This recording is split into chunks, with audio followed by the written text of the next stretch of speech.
All right, we are rolling into our final talk of the day, which is with Caroline from Microsoft. She'll be coming in with a superstar session about Azure PlayFab Party. Hi, everyone. My name is Caroline. I am a program manager at Microsoft.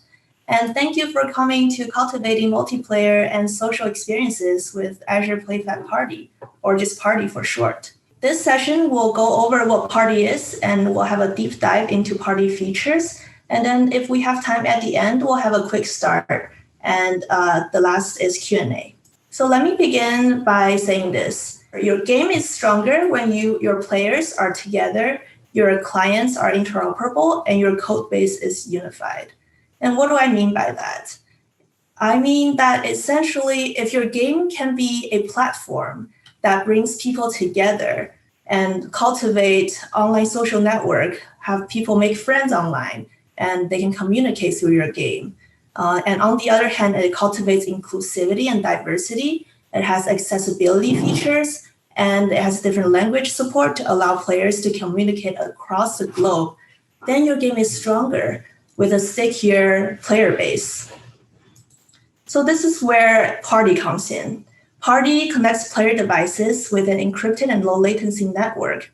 And through this network, you can exchange game data as well as chat data, such as voice and text chat, as well as transcription or text-to-speech synthesis and translation. Today, Party powers more than 100 games, such as Gears, Halo, No Man's Sky, Minecraft, Sea of Thieves, Doom, Forza, and so many more. So let's take a closer look at Party. First, let's talk about our network capabilities. We are a low latency cloud relay backed by Azure that automatically scales according to need. Players are not directly talking to each other peer-to-peer. They go through our cloud relay. So this solves a lot of security problems. For example, DDoS or man-in-the-middle attacks. We definitely use this kind of relay to protect our users. In addition, we have industry standard encryption. We use DTLS 1.2 and authentication services.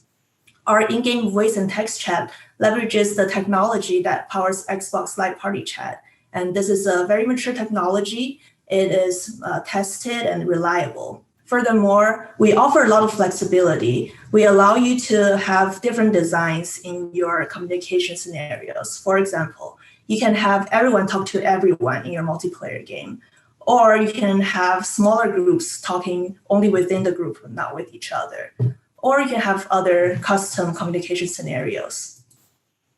But it wouldn't be good if Party is so secure and robust, but it's super hard to implement, right? So fortunately, we are very easy to integrate. We have our plugins with Unreal and Unity game engines, so you can easily integrate with those engines. And our C++ core solution is cross-platform. We support Windows, Xbox, PlayStation, Nintendo Switch, iOS, Android, and Google Stadia. And it's worth mentioning that we're a one-stop solution for transporting all types of game data, including game mechanics, chat, or whatever you want. And last but not the least, we are powered by Azure Cognitive Services.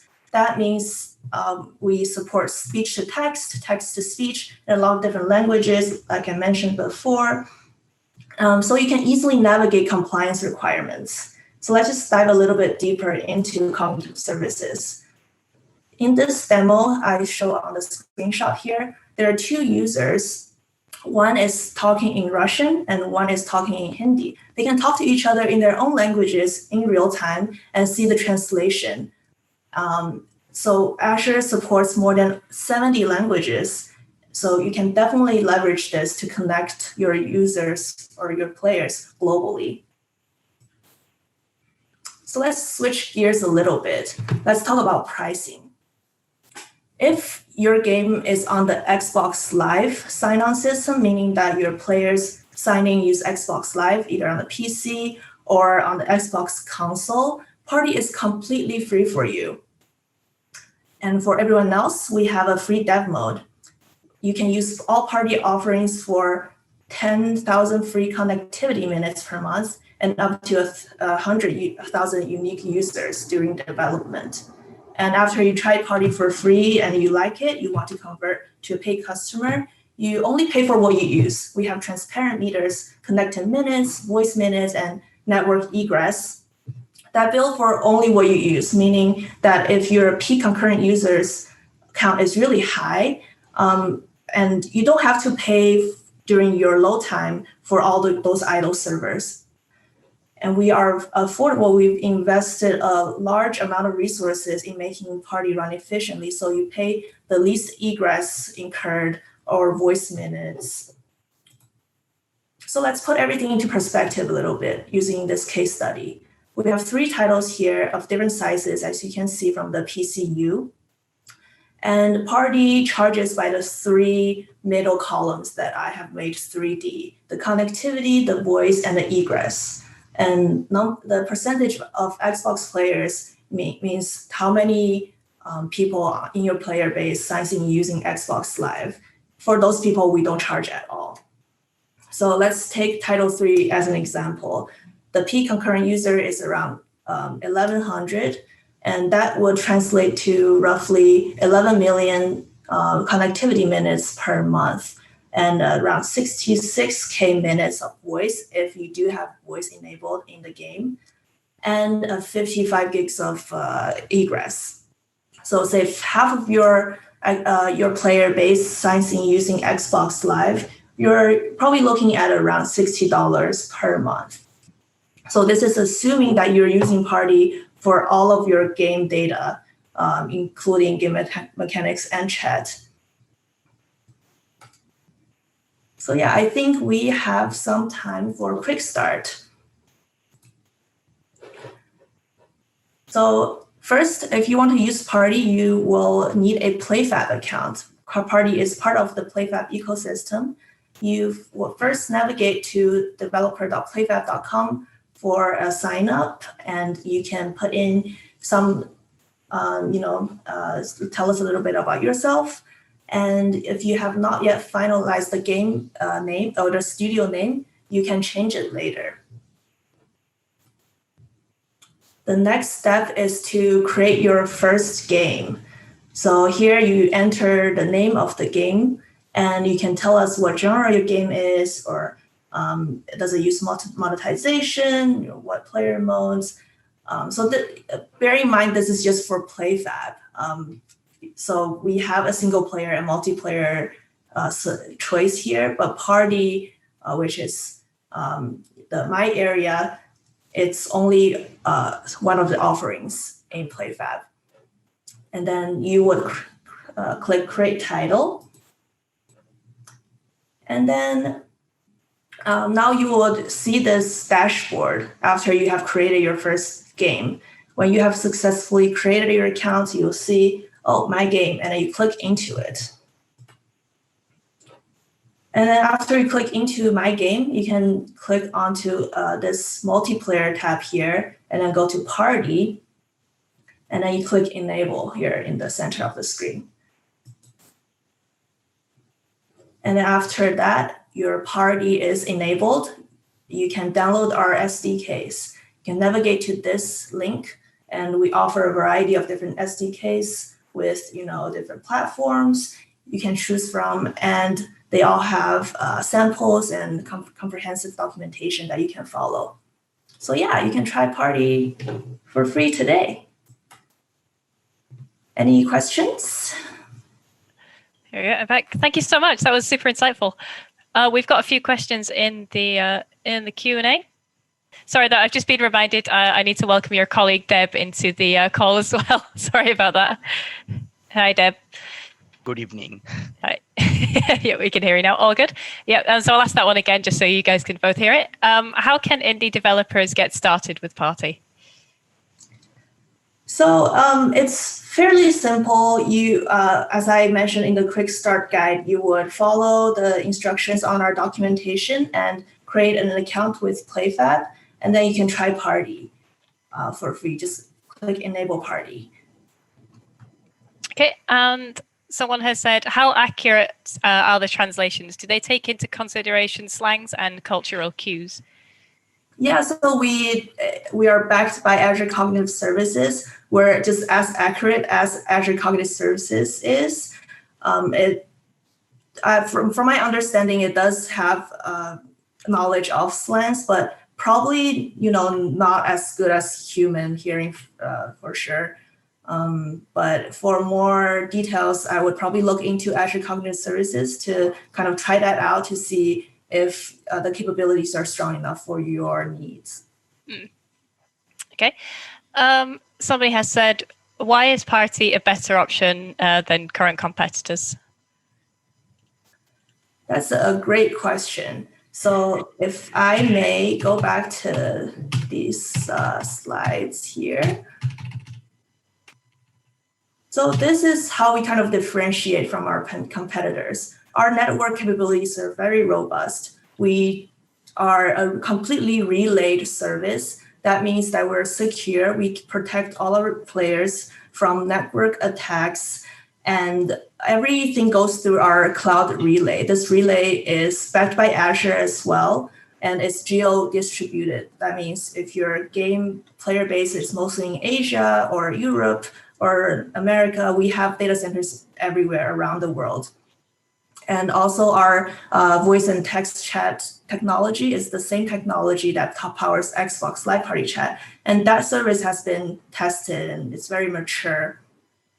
So I think this is part of the reason why we're different. And also we have a lot of different SDKs you can choose from. Our collection is cross-platform and it has integration with middleware. So really, I think Party would be a one-stop solution. If you come to Party, you probably wouldn't have to integrate another solution for network, for example, or for chat, or you have to use a different networking solution for PlayStation, for example. So yeah, we are cross-platform, and the best thing I think, my personally favorite is that you can have your player base communicating with all these platforms, between platforms. So it's just not just PC players communicating within the PC pool, or Android and iOS communicating only within the mobile player base. You can actually have everyone play together across the world.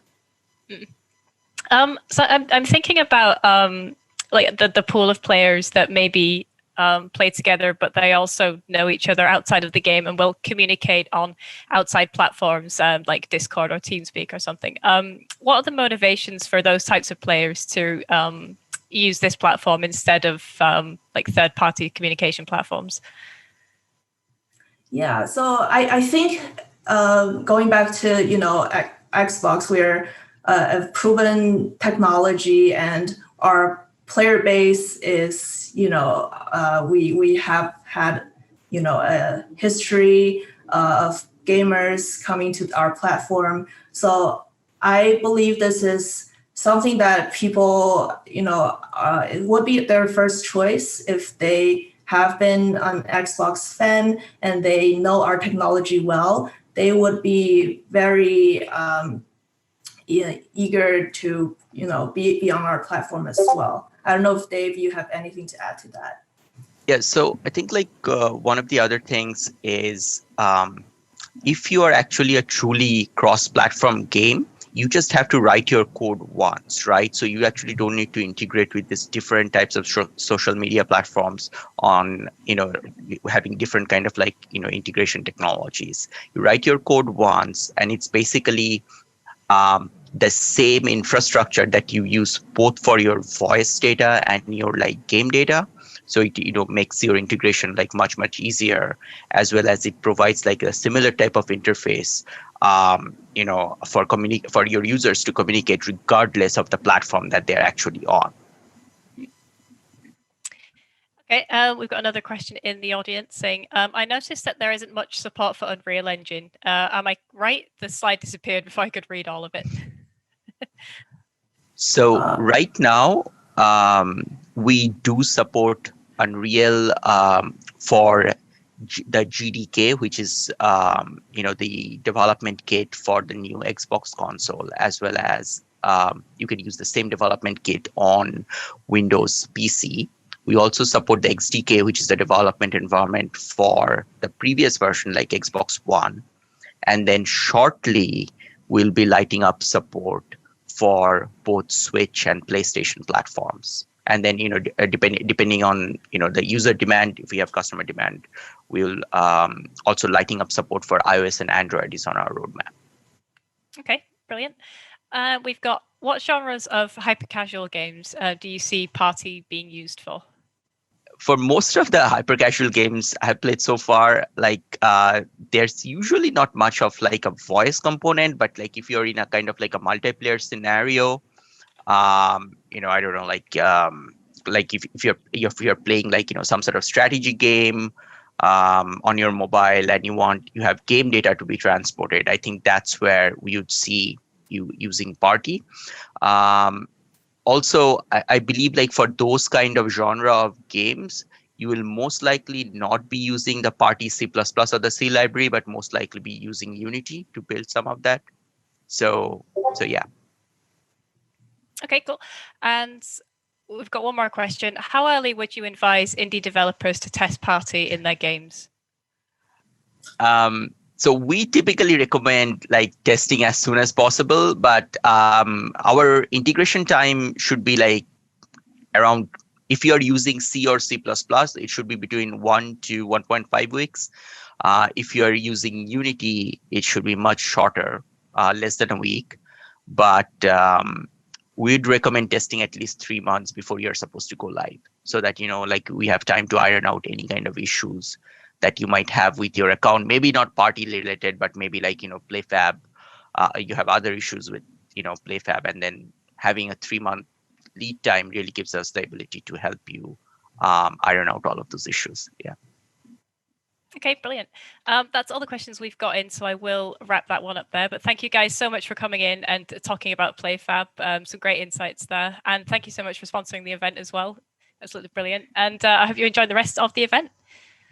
Thank you so much. Everyone. Perfect. Thank you. Let's do any questions.